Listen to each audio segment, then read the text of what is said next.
Olá, como estão? Espero que bem. Olha só, curiosamente, recentemente eu falei sobre Hannibal, A Origem do Mal.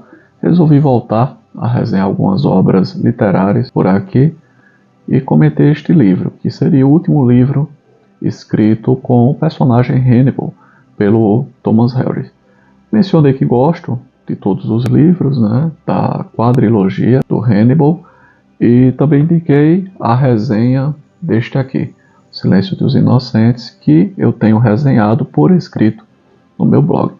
Então mencionei também que Hannibal, o terceiro romance Hannibal, e o Dragão Vermelho, que é uma prequela ao Silêncio dos Inocentes, na verdade não é bem uma prequela, ele realmente foi escrito antes do Silêncio dos Inocentes e teve uma adaptação para o cinema antes de O Silêncio dos Inocentes, pelo Michael Mann, e o nome do filme é Manhunter, deixa isso lá claro. Depois fizeram uma nova adaptação com Anthony Hopkins, Edward Norton, ficou um filme assim que eu achei realmente horrível, a nova adaptação.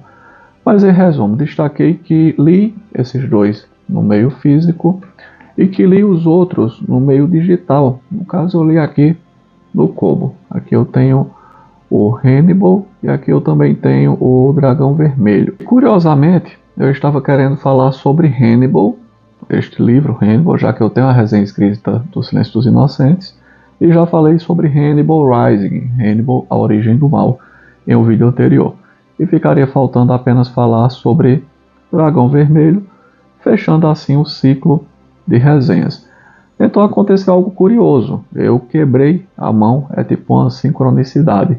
Enquanto eu estava preparando a resenha de Hannibal, eu quebrei a mão e a mão tem muito a ver com o romance Hannibal e sua adaptação para o cinema e como as obras de Hannibal, do Thomas Harris com Hannibal, foram adaptadas para o cinema, retirando o problema, a questão da polidactilia do Dr. Hannibal Lecter. Na mão esquerda ele possui 6 dedos, e o Ridley Scott ele fez algo meio esquisito quando ele adaptou Hannibal para o cinema, ali com Anthony Hopkins, novamente, felizmente, né, no papel de Hannibal, mas sem a Judy Foster. No caso, a Judy Foster não queria participar das gravações porque ela estava envolvida com aquele filme pavoroso, Ana e o Rei, salvo engano, esse é o título do filme. Então colocaram a Julianne Moore como a Clarice Starling. Mas em resumo, há uns momentos onde o Ridley Scott ele parece que destoa muito do que se vinha fazendo no cinema, porque no cinema optaram por não abordar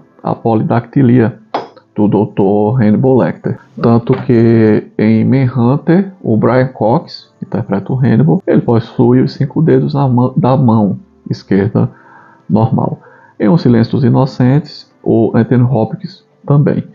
No filme Hannibal, do Ridley Scott, surgiu um problema. É o momento das chapas. Tem muitos minutos dedicados a uma radiografia que teria sido retirada no Brasil do braço do Dr. Hannibal. E quem entrega esta radiografia ao FBI é o Mason, que quer se vingar do Hannibal por ter o desfigurado e quebrado seu pescoço parcialmente, causado uma fratura que o deixou parcialmente imóvel, e o Barney, que também possui uma cópia de uma radiografia de quando eles tiveram que bater no Hannibal para ele soltar uma enfermeira que ele estava atacando. Então, isso é uma curiosidade do romance que o Ridley Scott colocou em seu filme de uma forma desconexa e ninguém entendeu nada. O porquê daquelas radiografias é muito simples, é que o Hannibal ele se submeteu no Brasil a uma cirurgia para retirada do 6º dedo, e todo o dedo, né, e do metacarpo,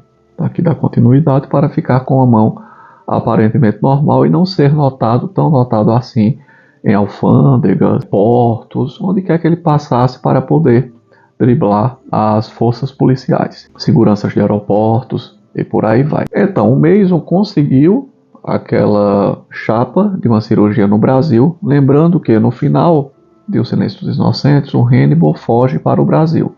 Então ele conseguiu aquela chapa da cirurgia, envia a Clarice quer comparar com o que o Barney entrega, para ver se realmente o Dr. Hannibal tirou o 6º dedo de sua mão esquerda. E no filme tudo isso fica perdido, porque nos filmes isso nunca foi abordado.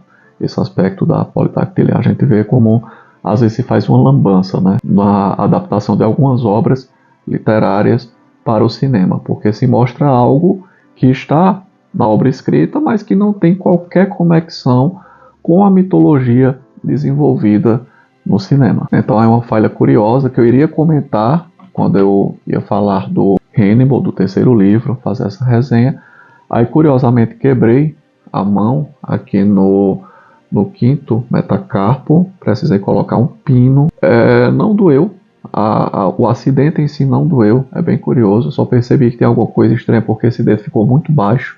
Então quando eu fiz um raio-x eu vi a fratura com o osso desviado. É uma cirurgia, aliás, bem interessante, porque a gente fica acordado o tempo todo, mesmo nosso osso sendo furado, e eles colocando um pino, um parafuso. Mas é porque se faz um bloqueio, é um bloqueio axilar, aqui no plexo axilar. Então a anestesia aplicada aqui, dói muito a aplicação da anestesia, mas após a aplicação, cara, é como se o seu braço estivesse morto. Você passa o tempo todo acordado. Se você quiser, você vê o procedimento. Eu mesmo fiquei observando a incisão, depois a perfuração com a maquinazinha e depois a pressão com o pino. Foi realmente algo muito interessante e dali mesmo a gente já é despachado para o quarto para nos recuperarmos. É até bom a gente ficar desperto, né? Porque hoje em dia tem tanto abuso dentro do hospital que a gente prefere ficar olhando o que é que está acontecendo ali para que ninguém chega a nos molestar. Em resumo, né, estou falando aqui que eu quebrei a mão, trazendo fato irrelevante para quem aqui se encontra neste canal. E curiosamente, quando eu ia falar do Hannibal e abordar esse problema da cirurgia na mão com o Dr. Lecter, que ficou algo estranho no filme. As pessoas ainda hoje realmente não entendem o que quer dizer aquela radiografia que ela vai em busca com o Barney e a radiografia que ela recebe do Mason, do bilionário, né, eu acho, Mason. O que acontece é isso, é porque ele fez uma cirurgia para a remoção do dedo e o Ridley Scott não levou em consideração a mitologia no cinema. Eu me pergunto até se ele chegou a assistir os filmes junto com os roteiristas para colocar algo totalmente desconexo, porque o Hannibal cinematográfico não tem polidactilia, mas o Hannibal literário sim. Tanto que neste romance aqui, Hannibal III da franquia, o inspetor Pazzi, ele vê uma cicatriz aqui no Dr. Lecter e ele pergunta o que foi isso. Aí ele diz, não, é que eu tive que fazer uma cirurgia por síndrome do túnel do carpo. Eu conheço até bem essa síndrome porque minha ex-esposa, ela padece ainda hoje dessa síndrome do túnel do carpo, que é uma coisa que dói muito e às vezes exige uma intervenção cirúrgica. E tem uma curiosidade em Hannibal que não foi levado para o cinema. O inspetor Pazzi, ele foi um inspetor de grande destaque na polícia italiana, lá em Florença, quando ele desvendou o caso do monstro, que era um cidadão que matava pessoas e moldava os corpos como se fossem telas famosas, de pintores famosos. Só que depois ele caiu em desgraça, porque se disse que ele prendeu a pessoa errada. Isso não é mostrado no cinema. Mas quando ele estava no auge, ele foi para os Estados Unidos e passou um tempo estudando em Quantico, na Virgínia, com a equipe do FBI. E ali ele teve contato com o caso Hannibal Lecter, Hannibal, o canibal. Então ele se lembrava um pouco da história do Hannibal, se lembrava um pouco da fisionomia do Hannibal e do aspecto da polidactilia na mão esquerda.